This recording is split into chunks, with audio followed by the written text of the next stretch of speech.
Buenas noches, mi nombre es Jair Emilio Reyes Beltrán, estudiante de Ciencia Política y residente en la ciudad de Armenia, Quindío. Nos acompaña la compañera. Zaira Valentina Ferrín Mosquera, soy estudiante de Ciencias Políticas, estoy en quinto semestre y actualmente estoy viviendo en Novita, Chocó.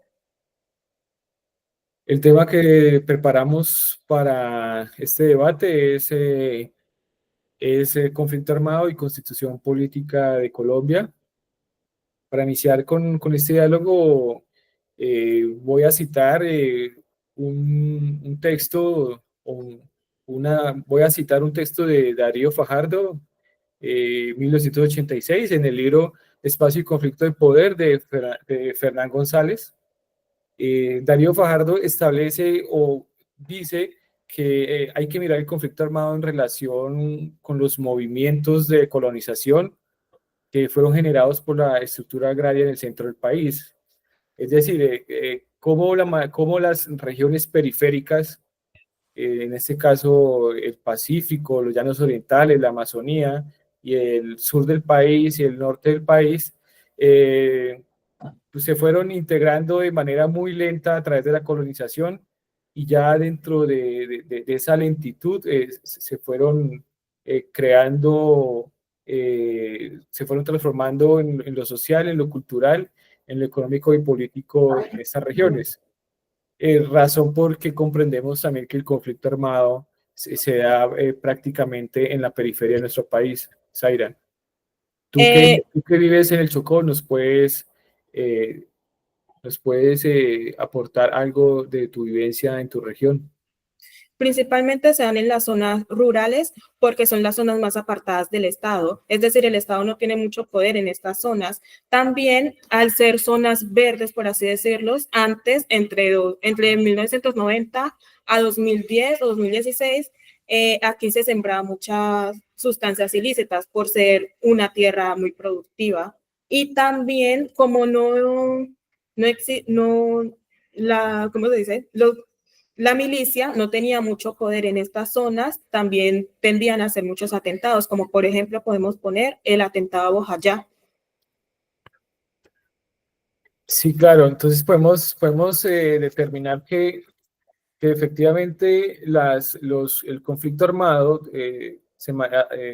se nutre o crece a través de unas economías ilícitas, ya sea el narcotráfico, la economía ilegal, la extorsión. Pero ese conflicto armado se desarrolla a pesar de que hubo unos acuerdos de paz con las FARC. La violencia se sigue desarrollando en la parte periférica de nuestro país. Es decir, como si el centro del país, donde se desarrolló todo el potencial económico y social de Colombia, estuviera como protegido en una caja de cristal, y hacia los lados o hacia ese límite es donde tenemos todo el conflicto en nuestros territorios.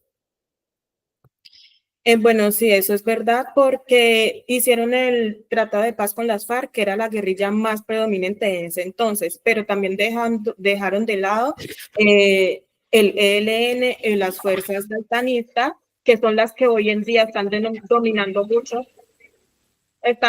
mucho las zonas rurales. No hace poco, en marzo, entre marzo y mayo, hubo un paro armado. O sea, el paro armado prohibieron la movilización por el río, prohibieron la movilización por la tierra, y eso también perjudica mucho a las familias, ya que por el río está la pesca y está el transporte a las fincas, y si no traen el alimento de allá para venderlo en las cabeceras municipales, afecta a la economía. También infunden mucho miedo porque dicen, estas personas no pueden salir, no pueden abrir los negocios, y si lo hacen, tienden a castigarlos. No quiero ser explícita, pero ya me hago entender cómo. Exacto.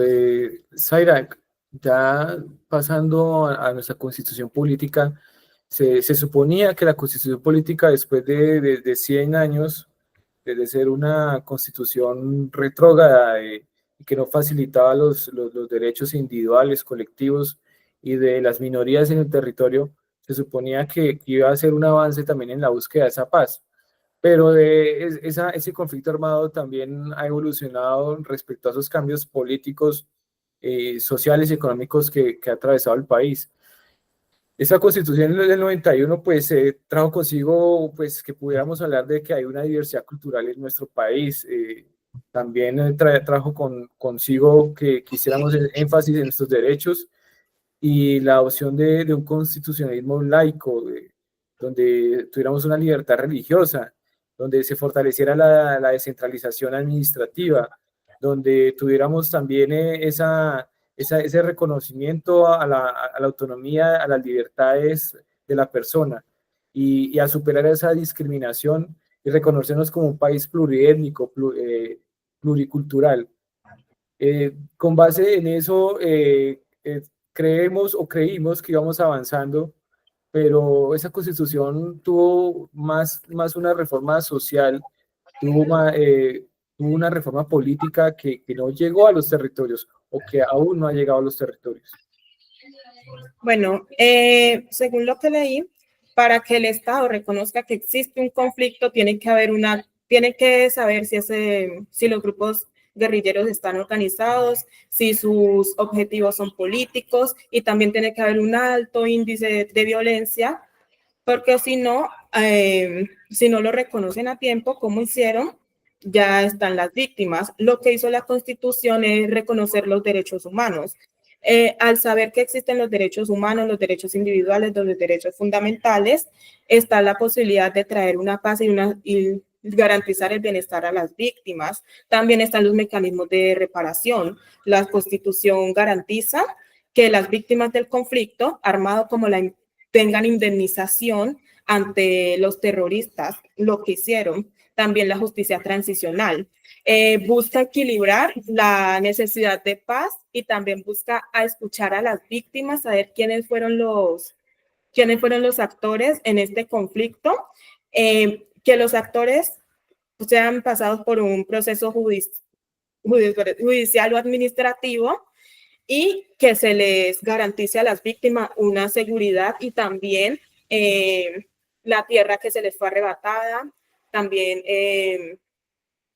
salud psicológica y salud física y protección.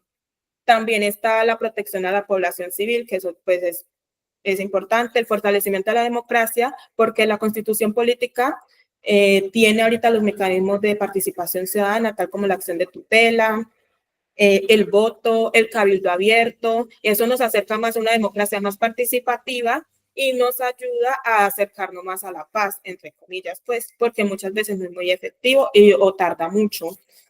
Y también existen leyes, tal como la ley 418 de 1991, que facilita al gobierno hablar con las personas involucradas en el conflicto, no las víctimas, sino las que ejercieron tales acciones y llegar a un acuerdo de paz. También están las leyes después del acuerdo de paz del 2016 que habla sobre que la paz es un derecho y un deber que se debe ejercer de rápida medida y que no se debe seguir prolongando ese conflicto, no se debe seguir prolongando la violencia, porque se supone que Colombia ya no tiene que ser un país violento como lo era en épocas antiguas. Siendo ese el caso, el Estado reconoce que hizo una mala labor y tiene que poner mano, por así decirlo, para garantizar que eso no vuelva a suceder. Mira que en el libro de Francisco Gutiérrez Sanín, el libro se llama Una evaluación a los procesos de cambio. Él habla de unos cierres, hay 4 cierres, y en esos cierres quiere decir que hace referencia como a la exclusión, a la democracia, ¿no? De la democracia. Cómo se excluye, cómo se excluye la sociedad de la democracia. Y hablaba algo muy cierto, que la Constitución de 1991 o inclusive que la década de los 80 y 90 fueron 2 décadas de grandes transformaciones. Y esas transformaciones, esas reformas que se dieron fueron a favor de los partidos tradicionales. Entonces, si uno se da cuenta que el gobierno de Belisario Betancur, la elección popular de alcaldes o la misma constitución del 1991, o la ley electoral o el sistema de partidos que ya fue en el gobierno de Samper o el mismo funcionamiento del Congreso. Si nos damos cuenta, aunque esas reformas en esas 2 décadas fueron sustanciales para las reformas en Colombia, se fueron reformas de tipo político, no fueron reformas que hicieran hincapié o asistieran o estuvieran a la par con la realidad social y económica del país. Entonces, ahora uno entiende por qué la paz se da en unos territorios, pero los territorios que están fuera del centralismo de la región andina colombiana, seguimos padeciendo esa violencia, ese conflicto armado, porque las mismas reformas han sido de tinte político y han amañado o han de una u otra forma maquillado la verdadera realidad del país. No, o sea, y mira, actualmente el Catatumbo fue cuna de que los paramilitares hicieran y deshacieran en ese lugar. Tanto fue que salieron noticias en 2009 que estaban ejerciendo lo mismo que hicieron los nazis sobre los crematorios. ¿Por qué? Porque no existía fuerza militar, no existía fuerza policial que los detuviera. Y cuando se fortaleció la fuerza militar, podemos poner, por ejemplo, el Plan Colombia, a pesar de que desmovilizaron muchos guerrilleros, también hicieron muchas faltas, muchas vulneraciones a los derechos humanos,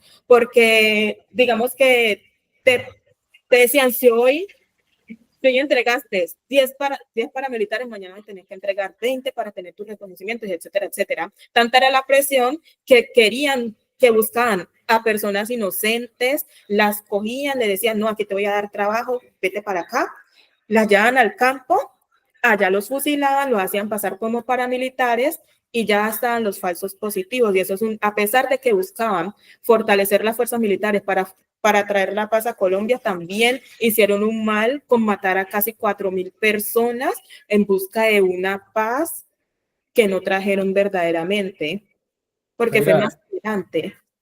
Zaira, después de esta radiografía que acabamos de hacer en este debate, muchas gracias por la participación, gracias por darnos tu experiencia desde el territorio y que este trabajo pues sea fruto de esa experiencia tuya y de la teoría que estamos aportando y para